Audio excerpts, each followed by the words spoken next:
The air was thick with tension as Elijah Cross, dressed in a simple hoodie and worn-out sneakers, walked up to the gate of Skyhaven Airlines, a major U.S. carrier. Before we continue the story, comment what city you're watching us from. Don't forget to subscribe to this channel and turn on notifications if you enjoy stories like this. His ticket was scanned and the attendant, without so much as a glance at him, coldly handed it back, her fingers grazing the edge of his hand. "Sir, I'm sorry. This section is for first class only." The words hung in the air, and the crowd that gathered behind him waited in silence, eyes glued to him. Elijah's breath caught in his chest. The moment was jarring, brutal.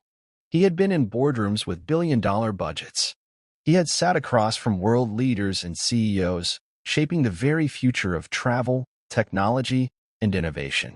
But here, in this moment, he wasn't a man who had built empires. He wasn't the visionary who had revolutionized the aviation industry. He was simply a black man being judged by the color of his skin, reduced to nothing more than a face in the crowd, rejected without reason. Have you ever been in a situation where someone's attitude shifted based on appearances? Share your experiences in the comments below and click on the subscribe button. The attendant, her lip curled, gestured toward a seat at the back of the terminal, away from the window where the first-class passengers sat, sipping their cocktails. Her eyes flickered over his appearance, dismissing him in a glance. He could feel the heat rising in his chest, the humiliation, the unfairness. This wasn't just an inconvenience. This was something deeper, something far more rooted than a simple mistake. It was a reminder, a cruel reminder, that no matter how far he'd come, there would always be someone who saw only his skin. He stood there, staring at her. For a second, he considered walking away, just leaving. But something held him there. And then, without a word, he turned, heading toward the back of the terminal. The cameras started clicking. His movement, subtle, was caught on video by a few onlookers. A few whispered voices spread through the room. Is he really in that much of a hurry? Did you see the look on her face when he walked away? And just like that, the whispers grew louder. The video went viral. The humiliation, public, brutal, spreading like wildfire across the internet. But what the world didn't know, what no one could have possibly imagined, was that the man they had just humiliated controlled the very skies above them. Elijah Cross owns Skyline Innovations, the very company that powered the technology for Skyhaven Airlines. Their network, their infrastructure, their flight systems, their servers, he had built them all. A single call. That's all it would take. One call to unravel everything. One call to bring this giant crashing to its knees. And so he made it. Before we continue, think for a second. Have you ever been unfairly treated, simply because of how you look? Because of who you are? Drop a yes or no in the comments, and let's talk about it, and don't forget to hit the subscribe. The story was just beginning. Elijah Cross wasn't born into wealth. His story didn't start in high-rise boardrooms or luxury penthouses. It started in Trinity Hill, Georgia, a small town where everyone knew your name, and sometimes far too much about your business. It was the kind of place where dreams felt small and the weight of history was heavy. But for Elijah, it was a place that taught him the power of perseverance, prayer, and purpose. At 42, Elijah had become a tech mogul, a visionary. The founder and CEO of Skyline Innovations, the company that now controlled the skies with technology that powered some of the largest airlines in the world. But behind the polished boardrooms and multi-million-dollar deals, there was a boy from a small town who had learned early on that the world wasn't always kind to people who looked like him. His mother, Miss Clara, was the backbone of his life. She was a woman of quiet strength, who spoke little but prayed often. The kind of woman who would rise before dawn to pray for her son, no matter the circumstances. She taught him to speak with God before every major decision. Before every test, before every decision, she would place her hand on his shoulder, close her eyes, and say, "God, guide him. Show him your way. Let him walk in your light." It wasn't just words for Miss Clara. It was a lifestyle, a belief that no matter the storms Elijah faced, if he trusted in God, he would overcome. Elijah remembered the days in school, where the whispers behind his back felt like daggers. He could hear the slurs. the laughter. "You're not good enough to sit with us," they'd say. "You'll never make it." But Elijah had learned something that would serve him well into adulthood. Perseverance in the face of adversity. Faith that moved mountains. He didn't fight with fists, he fought with faith. In every challenge, he would pray. He learned early that no matter how much the world tried to push him down, his mother's voice would always echo in his mind. "Do your best. Let God do the rest." By the time he was 18, Elijah had a scholarship to Georgia State University, where he would study computer science. But success didn't come easy. He encountered doors that slammed shut, doors that never even opened. At every turn, he faced obstacles simply because of the color of his skin. Opportunities that should have been his were handed to others who didn't have the same skill, the same drive, or the same vision. Yet, through it all, he never stopped praying. Each setback became a stepping stone. His college roommate, a young man named Mark Davis, once asked him, "Elijah, how do you stay so calm, so confident?" Elijah had simply smiled and said, "Faith, prayer, and a deep belief that I am not who the world says I am, but who God says I am." As his career skyrocketed, Elijah faced new challenges. Success versus identity, a constant tug of war. Every deal, every investment, seemed to push him further into a world that valued his intellect but questioned his roots. At times, he felt like an outsider in the very world he had created. Power versus humility, a delicate balance. Elijah knew the world was watching him, waiting for him to falter, to make a mistake, to show weakness. But the more power he gained, the more he was reminded of his roots, of the lessons his mother had instilled in him. Humility above all. But then there was forgiveness versus vengeance.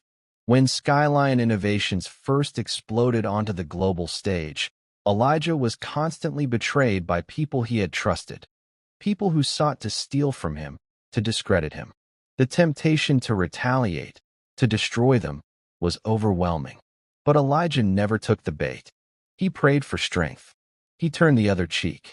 He believed that true strength was shown in how he responded to adversity, not how he reacted to it. And yet, there was a question that lingered, a question that haunted him more than any business rival or betrayal ever could. Why is this billionaire so flying commercial at all? It wasn't a decision of cost. Elijah had more than enough wealth to travel in any luxury his heart desired. So why was he sitting in a crowded terminal, wearing a hoodie and sneakers, surrounded by people who didn't know him, didn't understand the weight of his name or the power behind his company? As he waited for his flight to Los Angeles, Elijah's mind wandered back to the moment when he'd made the decision. It wasn't just about taking a commercial flight. It was a test of humility, of grace. He didn't want to be the man everyone thought he was, the man who couldn't relate to those around him. The question weighed on him. Was he still the man his mother had prayed for all those years? The humble man from Trinity Hill who walked with God? Or had he become something else entirely?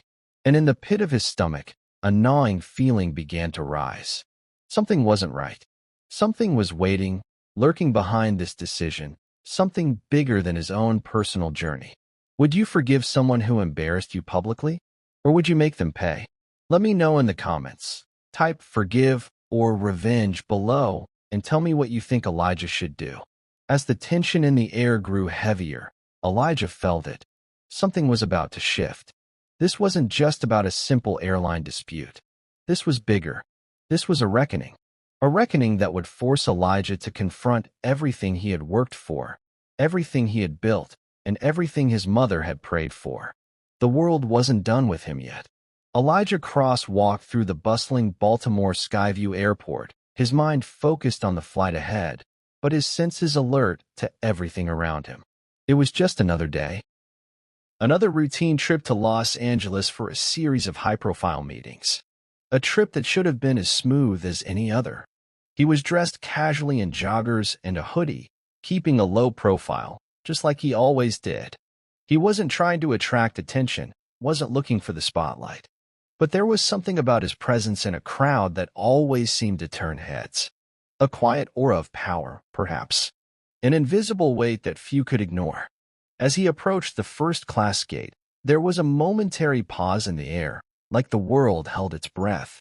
The gate agent, Rachel Monroe, didn't look up right away.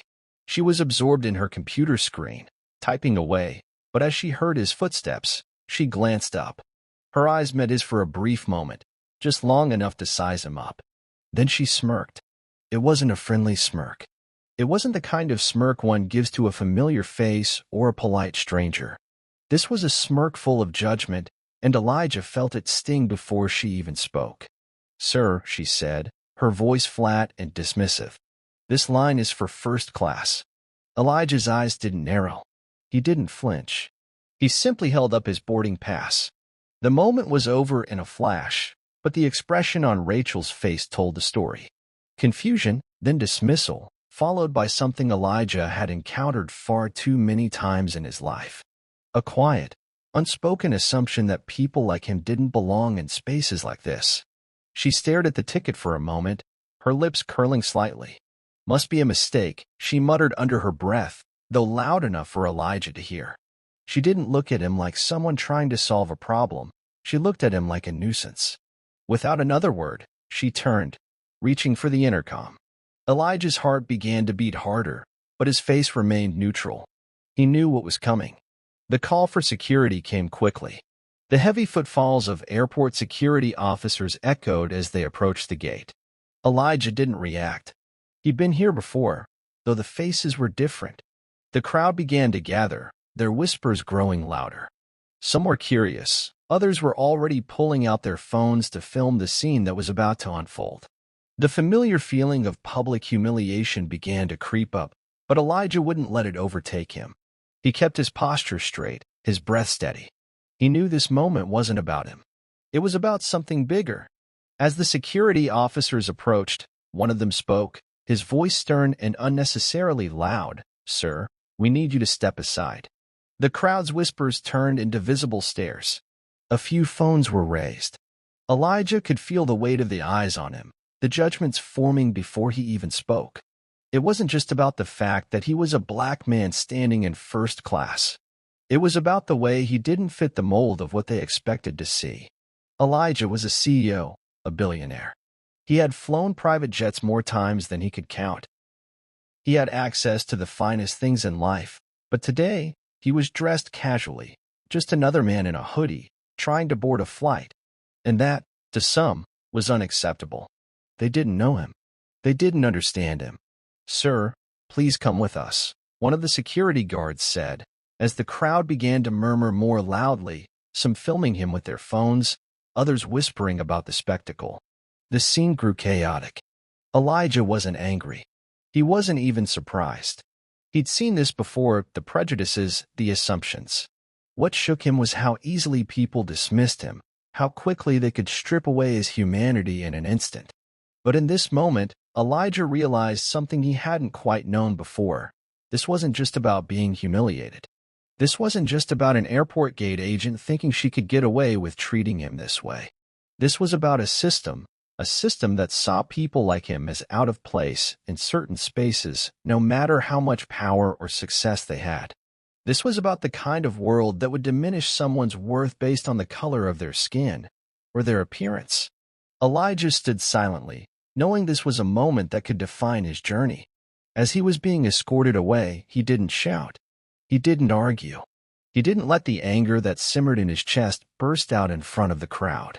He didn't give them the satisfaction of seeing him lose control.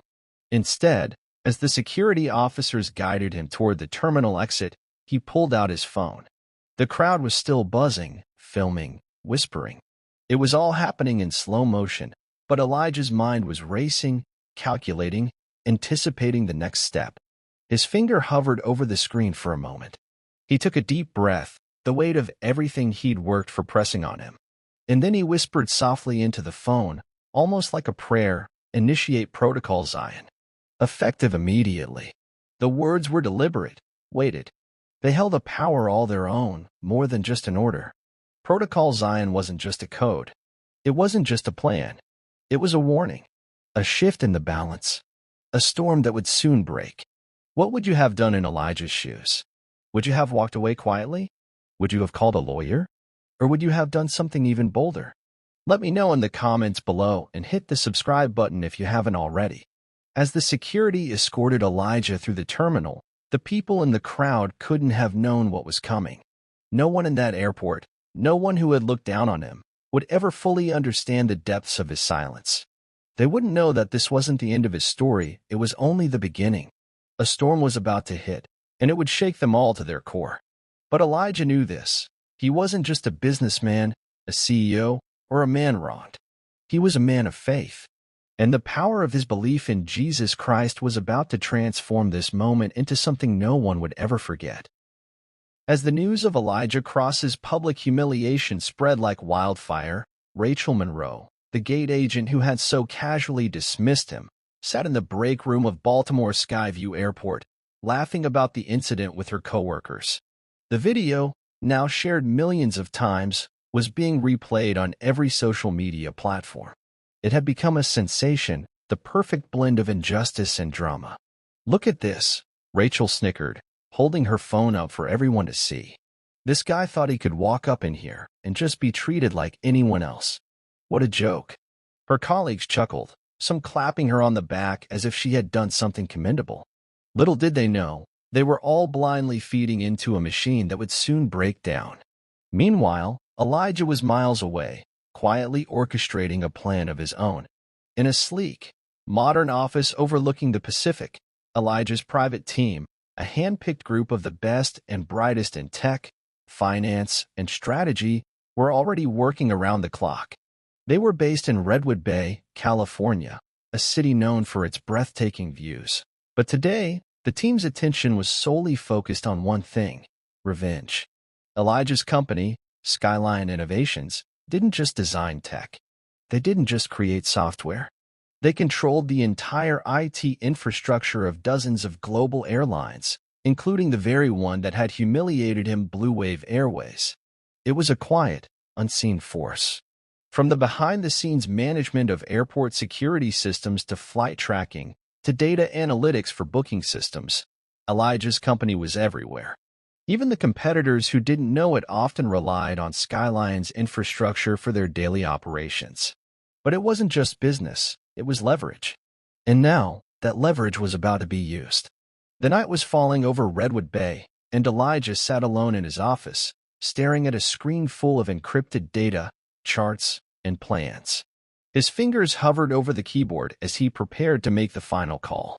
A simple message was all it would take, a message that would cascade through the network, sending ripples of chaos through Blue Wave Airways, affecting everything from their flight schedules to their operations. But Elijah didn't press the button right away. He sat there, his face calm, but his heart was restless. He had the power to cripple them, to bring the airline to its knees in an instant. But something in him hesitated. He thought back to the words of his late mother, Miss Clara, the woman who had raised him in the quiet town of Trinity Hill, Georgia. Flashbacks filled his mind. He was just a boy again, in the small, humble cabin nestled on the edge of the forest, the very cabin he had retreated to after the airport incident. The smells of pine and cedarwood filled the air. Miss Clara was there, sitting in her old wooden chair by the fire, her Bible open on her lap. She was praying, as she had so many times before. "No weapon formed against you shall prosper," she had whispered over him. "The Lord is your refuge and your fortress." She would repeat this psalm over and over, every time he faced a challenge, every time the world seemed too heavy on his shoulders. As she prayed, Elijah would close his eyes and listen, feeling the weight of her words seep deep into his soul. His mother had a faith that was unshakable, a kind of quiet strength that he had never fully understood until now. But now, as an adult, as a CEO, Elijah was facing his own battle. Would he follow the path of vengeance and tear them down? Or would he choose a different way? The media frenzy around the incident was escalating. News outlets picked up the story, but rather than rallying behind him, many of them were questioning his actions, his motives. Why hadn't he spoken out yet? Was this some kind of stunt? Was this the beginning of a corporate war? And in the back of the room, voices whispered, could he be using his position to take down the airline in some calculated move? The narrative was shifting. Elijah said nothing. He didn't need to. His silence spoke louder than words ever could. Yet, outside of the chaos, there was another player in the game. Vincent Hale, the CEO of Falconfly, a rival airline, had been keeping a close eye on the unfolding drama.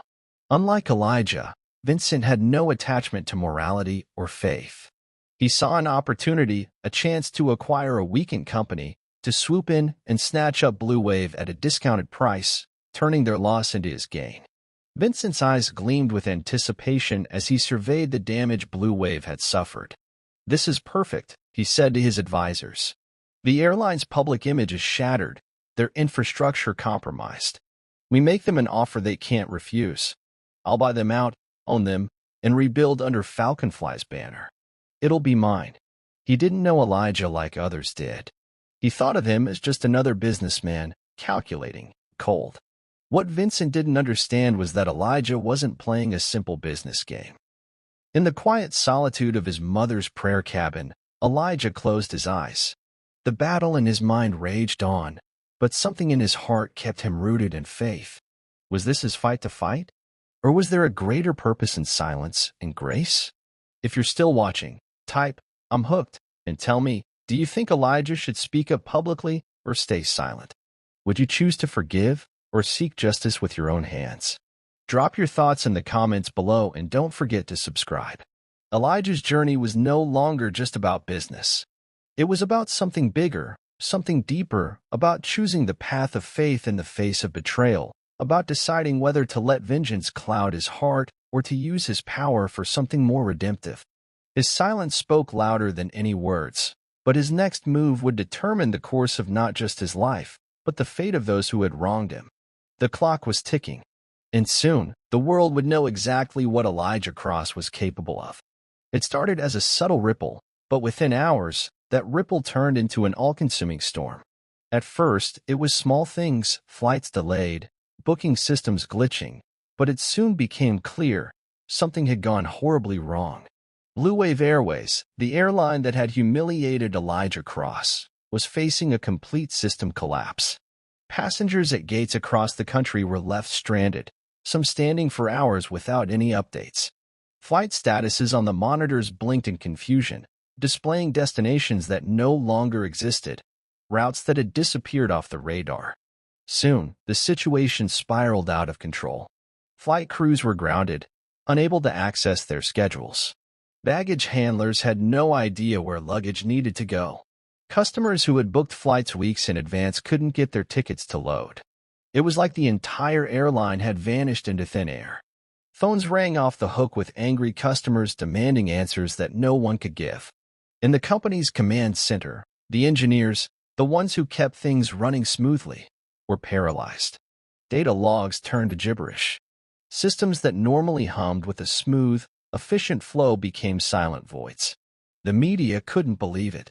Blue Wave had gone from a leader in the industry to an airline in total freefall. And then, the announcement came. Blue Wave Airways was grounding all flights indefinitely. Chaos spread across the industry as competitor airlines scrambled to figure out what had happened. Passengers were stranded, other companies saw a sudden spike in demand, and Blue Wave stock took a sharp dive. But in the middle of all this, Elijah Cross was nowhere to be seen. Rachel Monroe, the gate agent who had set the whole incident into motion, was called into a meeting with her superiors. Her smirk from that day at the gate was replaced with a stunned silence as she listened to the news. Her phone buzzed with an alert. Rachel Monroe fired. She had been unaware that the company she worked for had been entirely dependent on the very infrastructure Elijah controlled. She was simply a pawn in a much bigger game. Her immediate reaction was one of disbelief. She had been just doing her job, hadn't she? She hadn't known the weight of the decisions she had made that day, the consequences that would come crashing down, unseen and unexpected. And now, her name was forever tied to this mess, a small cog in a machine she couldn't have even understood if she tried. The company she worked for was no longer hers, and neither was her job. But Elijah didn't make a public statement. He didn't gloat. He didn't speak at all. In the high-rise corporate boardroom of Blue Wave Airways, panic had turned to full-blown hysteria. Executives, once proud of their status in the industry, were frantically flipping through binders, making calls, trying to find out where their systems had gone. The IT team, the last line of defense, couldn't even access the cloud infrastructure. The servers that should have been running smoothly, providing all the essential data and services, were wiped clean. The cloud storage, gone. One executive, sweating through his expensive suit, slammed his fist on the conference table. "Who the hell did this?" he shouted, looking around at his colleagues, his voice trembling with disbelief. "What are we going to do? We can't operate without this." The room was filled with a dread that was unlike anything they had ever felt before. This wasn't just a system failure. It was a complete dismantling of everything they had built. Elijah didn't just make a call. He owned the code.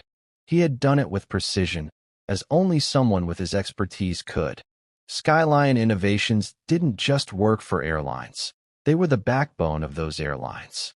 Their entire cloud infrastructure, every line of code, every system that connected the dots between pilots, airports, flights, and passengers, was a product of Skyline's technology. And Elijah Cross, in a matter of hours, had single-handedly wiped out BlACK's entire infrastructure, leaving them with nothing. No website, no booking platform, no way to communicate with customers, and most damning of all, no way to fly. For days, the news cycle spiraled into an unending loop of questions, confusion, and chaos. No one had any answers. Some speculated it was a cyber attack. Others believed the airline was going bankrupt. But no one could figure out who was behind it. And all the while, Elijah stayed silent. He hadn't even hinted at his involvement. In his mother's prayer cabin, Elijah stood at the window, staring out over the mist-covered trees as the world outside exploded in turmoil. His mind was clear. The noise, the chaos, none of it mattered. It was a test of faith, and Elijah knew the time had come to make a decision. Mercy or lesson? He had all the cards in his hands. BlACK was crippled. Rachel Monroe, whose arrogance had started this chain of events, was now without a job and a reputation. The executives of BlACK were scrambling to keep their company afloat. Vincent Hale, the rival CEO, was no longer watching from the sidelines. He was moving in, preparing to buy out the crumbling remains of BlACK at a fraction of its worth. But Elijah didn't act hastily. He wasn't moved by anger or revenge. This wasn't just about taking down the airline. It wasn't even about a public spectacle of his power. Elijah had to decide. Would he show mercy to those who had wronged him? Or would he use this moment to teach them the harshest lesson they would ever learn? Now that Elijah holds the cards, should he show mercy or teach them a lesson? Would you make the same choice? Comment mercy or lesson below, and let me know what you think, and hit the subscribe button if you haven't already. Elijah's moment of reckoning was fast approaching. The world was watching, waiting to see what the man who had been humiliated would do with the power he now held in his hands. The answer, however, was not simple. It would take more than just logic to guide him now.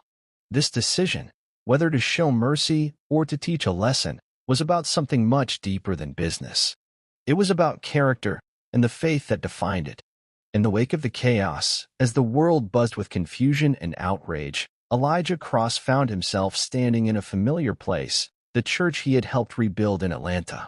It was a small, modest building on the outskirts of the city, but to Elijah it was a sanctuary, a place where he had sought solace and strength in moments of struggle. The white pews, the wooden floors, the faint smell of incense that still lingered from his mother's prayers, it all carried a weight of memories.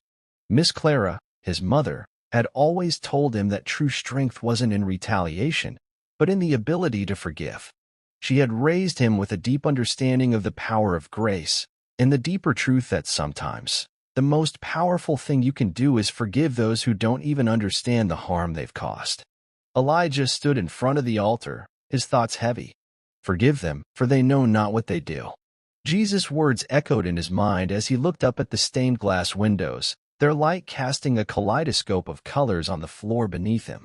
He had faced so much racism, disrespect, and humiliation, and yet, here he was, standing on the threshold of something bigger than himself. But the struggle within him was palpable. Was he truly ready to forgive?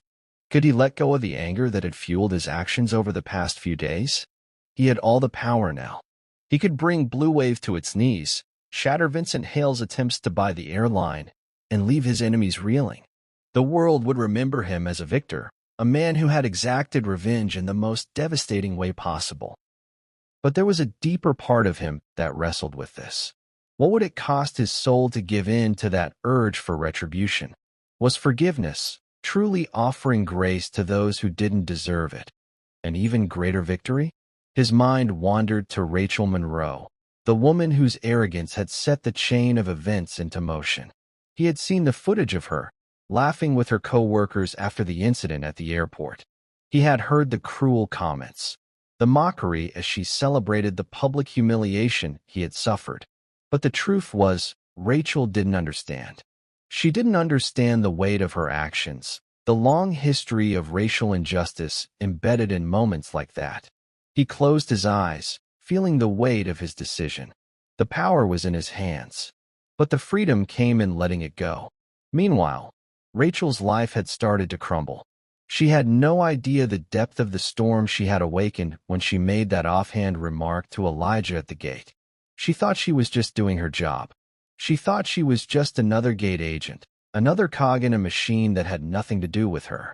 But in the weeks since, everything had turned upside down. The footage of her humiliation of Elijah went viral. Public backlash was swift and harsh. It was hard to go anywhere without hearing people whispering, without seeing headlines mocking her. Gate agent makes fool of billionaire CEO. It was everywhere. Soon, it wasn't just the online comments. Death threats started pouring in. People threatened to harm her, to ruin her life. She couldn't find a job anywhere. She became a pariah. Then, it all came crashing down. On a live TV interview, Rachel broke down in front of millions of viewers. She sat there, tears streaming down her face, as she begged for forgiveness. She didn't understand how it had all gone so wrong. She had never meant for it to escalate. But now, everything she had built, the respect, the career, the reputation, was gone. I never meant for this to happen, she sobbed on camera, her voice trembling. I didn't know who he was. I didn't understand what I was doing. I'm so sorry. I just want a chance to make it right. But forgiveness, she realized too late, wasn't something you could demand. It wasn't something that could be bought with apologies and tears. It had to be earned. Amid the chaos, a major invitation came Elijah's way. The Senate Ethics Committee had heard about the incident, about the racial profiling in corporate America, and they wanted Elijah to testify. They wanted him to stand before the government, before the nation, and share his story. It was a chance to speak out about the larger issue of racial injustice, to take a stand and fight for change. Elijah was tempted. He could use this moment to shape the narrative, to further cement his place in history as a voice for justice. He could speak his truth to the world, and the world would listen. But then something else stirred within him, a deeper calling. This wasn't just about him. It wasn't about speaking for the cameras or giving a speech that would win him applause. Instead of stepping into the spotlight, Elijah made a choice that no one expected. He declined the invitation to testify before the Senate. Instead, he called Rachel Monroe and asked her to meet him privately. The cameras were rolling, but this wasn't a spectacle. This wasn't a public showdown. This was a conversation, a moment of healing, a moment where grace could make all the difference. Rachel entered the room, nervous, her eyes swollen from crying.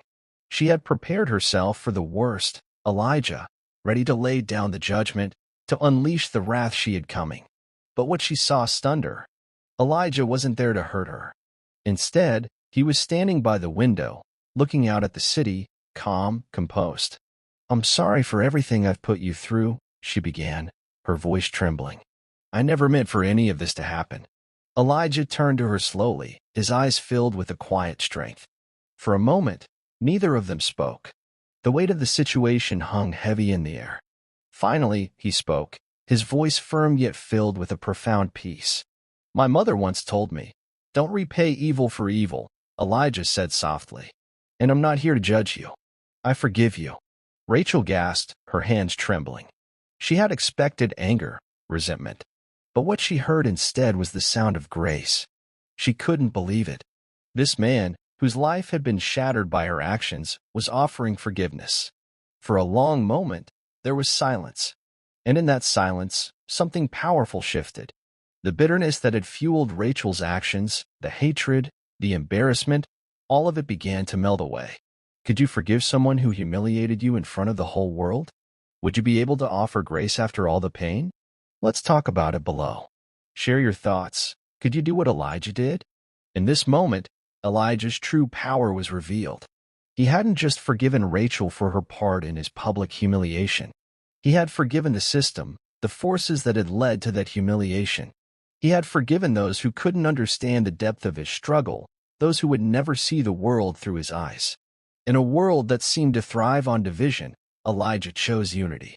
And in that decision, he found a victory that was more profound than anything the world could ever understand. The world had watched as Elijah Cross's story unfolded, his public humiliation, the swift and calculated retribution, and the surprising act of grace that no one could have predicted. But now, the final chapter was about to be written, and it would not be one of bitterness, anger, or revenge. It would be one of transformation. Elijah knew the power of a single decision, and now he was about to show the world just how far grace could go. The date had been set, and the press conference was underway. As the cameras flashed and reporters murmured among themselves, Elijah stood tall at the podium, his face calm and resolute. But his eyes, they held something more. A depth of understanding, a peace that transcended everything. He wasn't there to destroy anyone.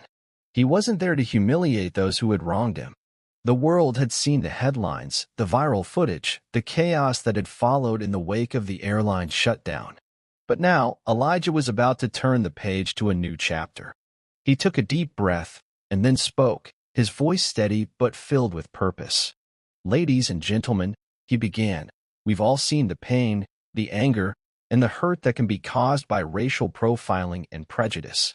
What happened to me wasn't just an isolated incident, it's something many of us have faced, in different forms, all across this country. But I've learned something along the way. Revenge doesn't heal wounds. Revenge doesn't restore dignity. The only thing that heals is grace. The room fell silent.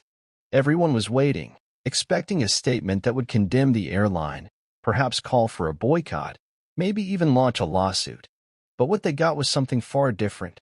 I'm not here to destroy anyone, Elijah continued, his gaze sweeping across the room. I'm here to build something better. We all have a choice in how we respond to the pain we experience. We can either let it harden us or use it to build something new. And that's when he made his announcement. Elijah Cross Industries, in partnership with the airline that wronged me, is proud to announce a nationwide racial sensitivity and diversity initiative aimed at educating businesses, schools, and communities about the impact of racism and prejudice. This program will be funded by my company and the very airline that humiliated me. Together, we will invest in a future where empathy and understanding lead the way. A stunned silence followed. The reporters exchanged shocked glances. This wasn't the headline they had anticipated. But Elijah wasn't finished. I'm proud to introduce the first spokesperson for this initiative, Rachel Monroe, he said, gesturing to the woman who had once humiliated him. The camera shifted, and there she stood, her face pale, her hands shaking. She had no words at first, just a simple nod of acknowledgement. She knew what this moment meant, and she knew what it cost Elijah to offer her this chance at redemption. The world was watching. They were watching as Elijah took a moment of profound hurt and turned it into something that would change lives, something that would heal, not just divide. The tears welled up in Rachel's eyes as she stepped forward, holding the microphone. She was no longer the woman who had been laughing behind the counter, mockingly dismissing Elijah. She was someone different now, someone who had witnessed firsthand the power of forgiveness. The press conference ended, but for Elijah, the real work had only just begun. Later that evening, after the media had left, Elijah found himself standing before a place that had always been a source of strength for him, his mother's grave.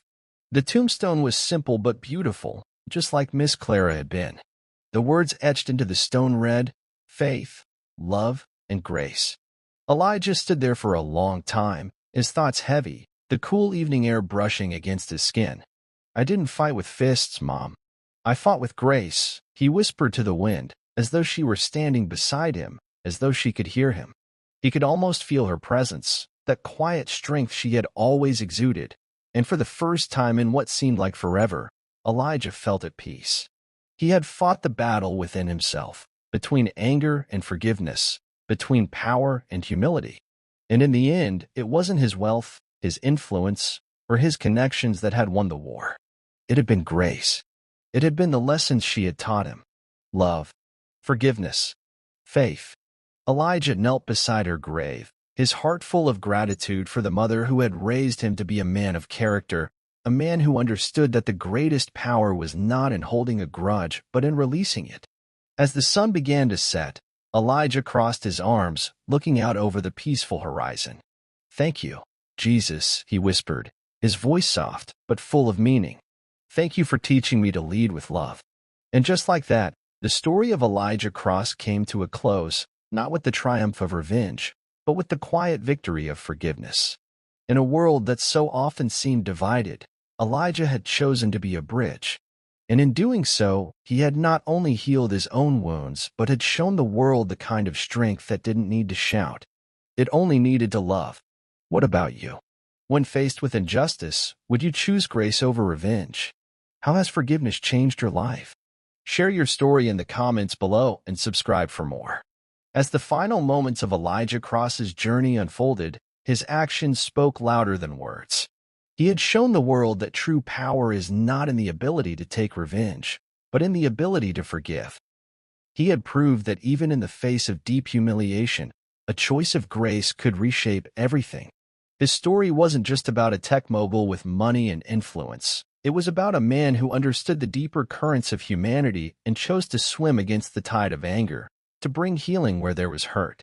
But as we close this chapter, the story of Elijah's strength continues to echo, reverberating far beyond the headlines, beyond the corporate boardrooms, and beyond the news cycles. His journey reminds us of something we all need to hear, something that changes us at our very core. The greatest battles we face are not fought with fists, but with hearts that are willing to forgive. So, what did you learn from Elijah's story? What lesson will you carry forward in your own life? Was it the power of forgiveness? The quiet strength of grace? Or perhaps the reminder that success doesn't define us, but our ability to act with love and humility does? Drop just one lesson you took away from this journey in the comments below. Let's hear your thoughts. As the screen fades to black, a gentle reminder lingers in the air. The power of change is in your hands. And if this story touched you, if it made you think, if it stirred something deep within your soul, be sure to subscribe, turn on notifications, and share to your loved ones to stay connected. Because there are many more stories just like Elijah's coming your way. Stories that challenge your perspective, stories that inspire action, and stories that remind us all that, no matter the obstacles, the journey of life is meant to be lived with grace, love, and faith. Subscribe now for more stories that make you think and touch your soul.